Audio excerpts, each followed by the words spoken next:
This video is made for CLS System Maranatha for class critical theories. Okay, good evening everyone. So we are going to discuss the last topic of our critical theories class, which is a topic that if you already get or take the film studies class, you may already know this. But anyway, I will introduce you to this last session about how to write about film, which is then related to the approaches that you have got at the half semester after UTS.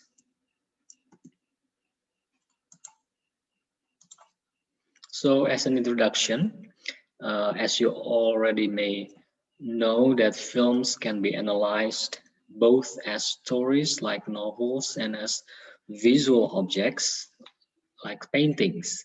And the film narrative or the narrative films are constructed in the same way as novels through the selection and combination of scenes. And the same critical approaches that apply to verbal fictions can be also used in analyzing films, such as formalism and structuralism that you have already received in the first half of the semester. Or you can discuss film through a historical, psychological, gender, or psychoanalysis. So basically, you can take any approaches, critical approaches, and apply it to film and treat the film text as text that you find in novel or other literary products. But as a visual medium, film demands a different set of analytic and critical tools in order to be understood. So when you already have your literary critic tools, then you have to have an additional set of analytic and critical tools which related specifically to film. So films basically are carefully constructed visual objects. So what you see is just um, shots being combined and then it becomes a narrative, and then you understand the story by looking at the visual objects, and each element of that construction can function to produce or generate meaning that the audience interpret. So the primary elements of meaning in film are the composition, which means that is the arrangement of objects within the visual frame. Besides composition, there's also editing and art direction, which encompasses everything from color and sound to set and location. So these are the elements, the primary elements that can only be found in film. And you have to understand all those things before you go into analyzing film using any approaches that you chose. So one important element is the frame, where the camera is placed in relation to the action, determines the size and shape of the frame of the image. So later on, if you discuss movie using any approaches, then you will have to include screenshot. And in that screenshot, you will, of course, discuss about the visual, right? And the visual, one of the visual is the frame. The frame relates to the camera work, where the camera plays, how the camera move, and also the distance of the camera and the object. And usually we have the term like long shot, close up, medium shot, high angle, and other kind of terminologies which are meant for camera placement. Close shot generates, in general, generates tight framing, while in contrast, a long shot generates loose framing. So we can see here some of the illustration of what it means by extreme long shot, very long shot, medium long shot, mid shot, medium close up, big close up, and extreme close up. So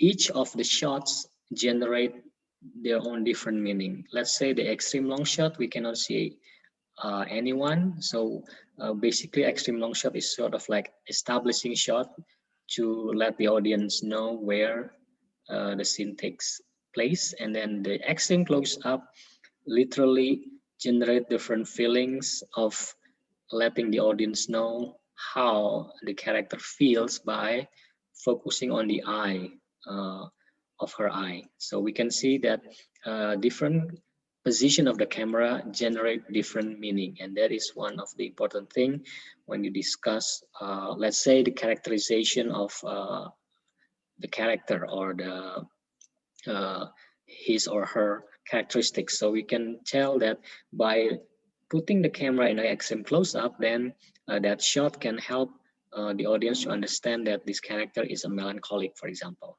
So you can play a lot with the interpretation of the distance of the shot.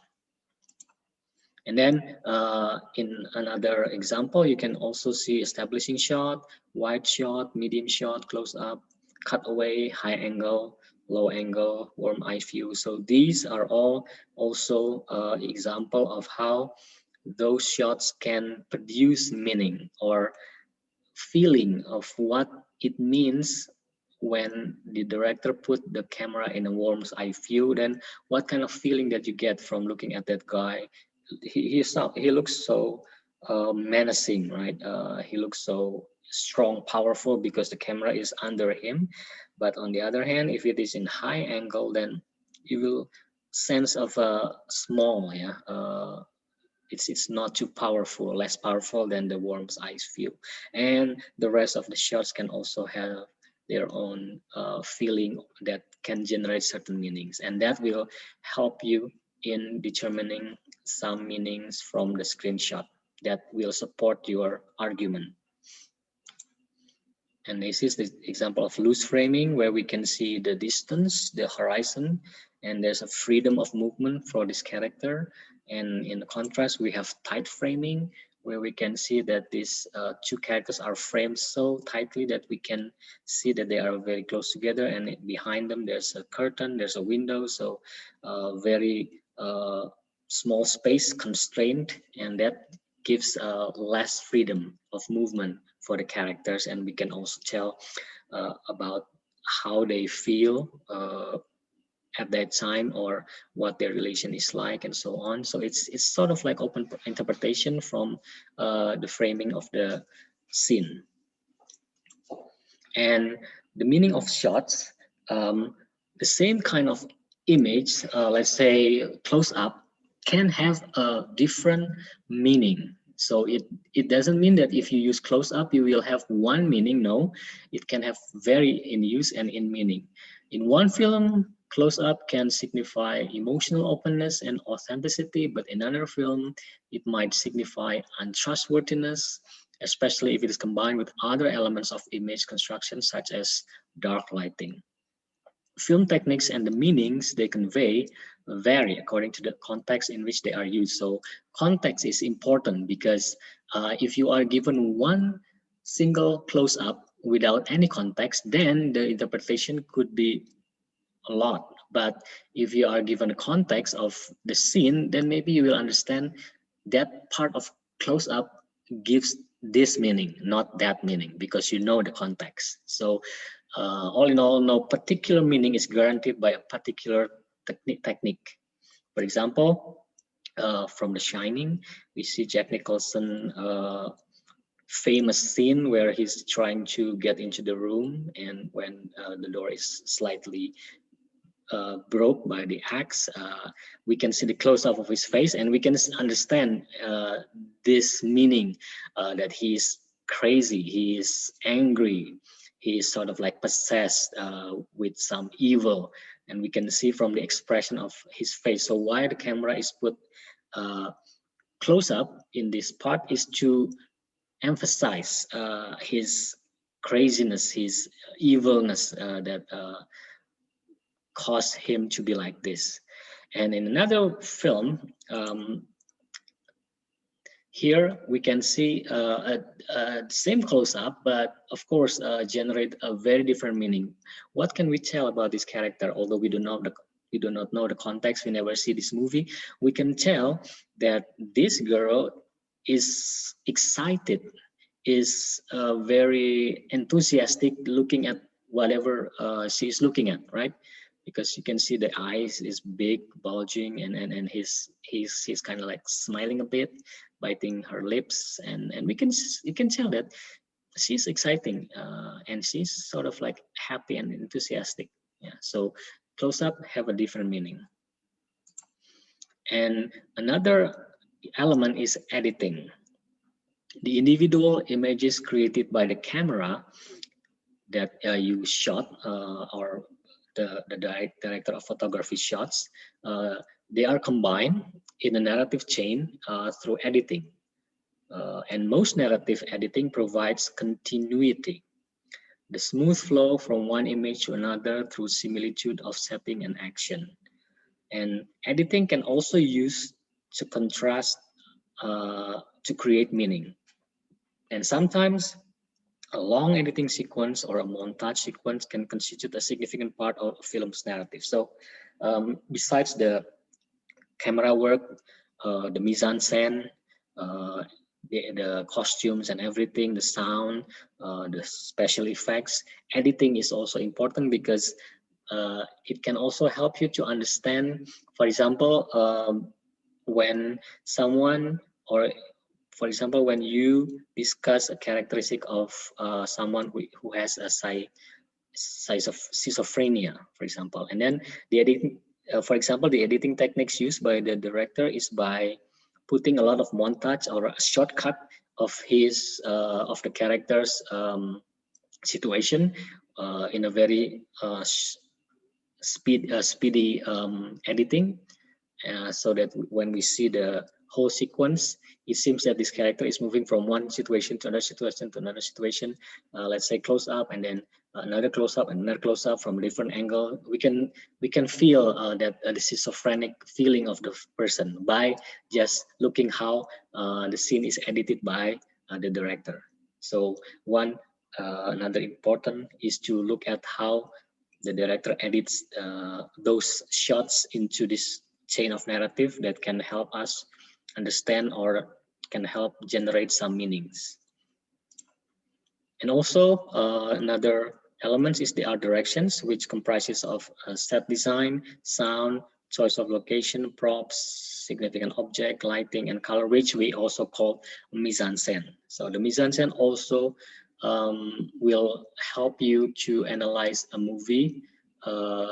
Again, if I say um, you discuss one film and you're discussing about the characteristic of the person, maybe let's say the characteristic of this person is he is mysterious, and then maybe from the way he dresses or she dresses in a black or dark color, you can tell that the mise-en-scène helps in terms of the characters wearing always a dark uh, suits or clothes. That will help you to understand or emphasize the mysteriousness of the character.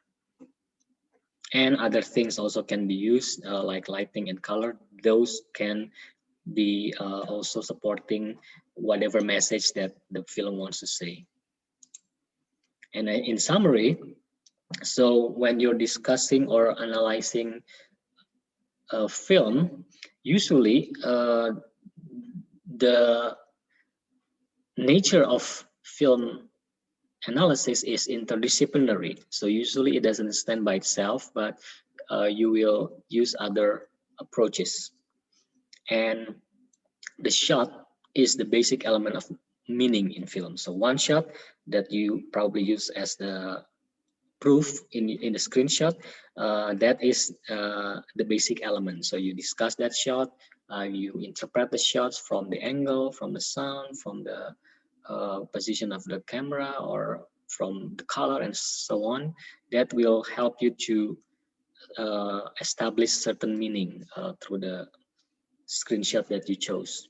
And then the visual space will be filled with elements that are composed in relation to one another. And then there are three important aspects to focus when analyzing a film: the cinematography, the mise-en-scène, and editing. And you can also discuss the film through its visual and also through its verbal analysis or through the dialogue. It's just like reading a novel, someone is saying, and then you quote that narrative from the novel. It is also the same in film. If the character says something that can support your argument on certain topic, then you can use that dialogue as the proof of analysis. So it doesn't have to be visual, but it can also be verbal. And then, of course, because you're discussing film, you have to include film terminologies in the analysis. For example, the terminology like long shot, medium shot, or mise-en-scène, or whatever that is related to film, as long as they support your argument in discussing certain topic. And you can try looking at any films and use the approaches that we have discussed in the second half of the semester. So for the next slide, you will have assignment for next week, which means for the 16th of June, yeah, because today is the 9th of June. So for next week, this is the assignment. So you have to choose any film as an object of your analysis.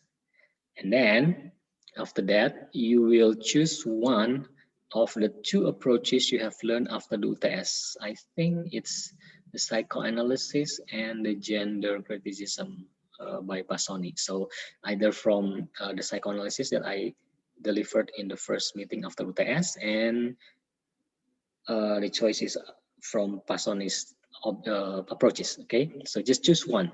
And remember that this is not a full paper assignment. It is just a simple assignment that will show your understanding about how the film you chose has a potential to be analyzed with the approach. So you do not have to literally doing the real analysis. No, this is just a very, very simple assignment. So this is what you should include in your assignment.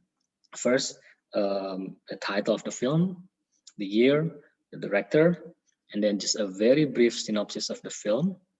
And then the third point is the approach that you think can be used. For example, I think the approach that I will use, or the approach that potentially to be used in this film is blah blah blah. And then after that, the next point is write down the possible topic and title of your analysis. For example, I'm gonna choose the topic is theme, for example, or character analysis, for example. So you put the topic and the title, for example, theme of isolation in, for example, I forgot whatever film, yeah, theme of isolation in blah blah blah through psychoanalysis approach, for example. This is just one example of a title. So you just put the possible topic in the title. And then the next point is the reason why you think the film can be analyzed by the approach. For example, I would say, for example, I think psychoanalysis is suitable for this film because there are lots of, for example, psychological elements that can be drawn from this film because the character has this sort of like psychotic problem, blah blah blah. So just state the reason, okay? And then the last one is just one example of a simple analysis of the film scene or part. So maybe you want to choose one screenshot or one scene, and then you discuss as an example of analysis. So that's what I mean by this is not a real paper. You just put sort of like short details about what you're going to do, but not too specific, okay? And you can write this down either in PPT or in written word. It's okay, as long as you have the whole points in that paper. I don't mind. So the format is, I let you do whatever you want to with the format, as long as you have this, okay? And The submission is to be submitted on June 16, 2021 between 3 to 5 p.m. on CLS, which means it's during our class schedule. And it also means that we will have no class on June 16. Okay, so today you're doing the video, and then for next week you will upload your assignment, and then we will meet again on the last meeting, which is the review, and also we will talk about your final term. I will let you know what you should prepare for the review. I will email you on June 16. Yeah. So remember, today we don't have face-to-face meeting, and then next week on June 16, you will only have to submit the assignment on CLS system, and then the following week we will have review. All right, so that's all. So you can always go back to the previous slide on this video as it is recorded. So thank you for your attention, and I hope you will be able to choose a suitable movie that you can where you can apply the approach that you think fits for the film. All right, thank you very much everyone for your attention. Good luck with the assignment.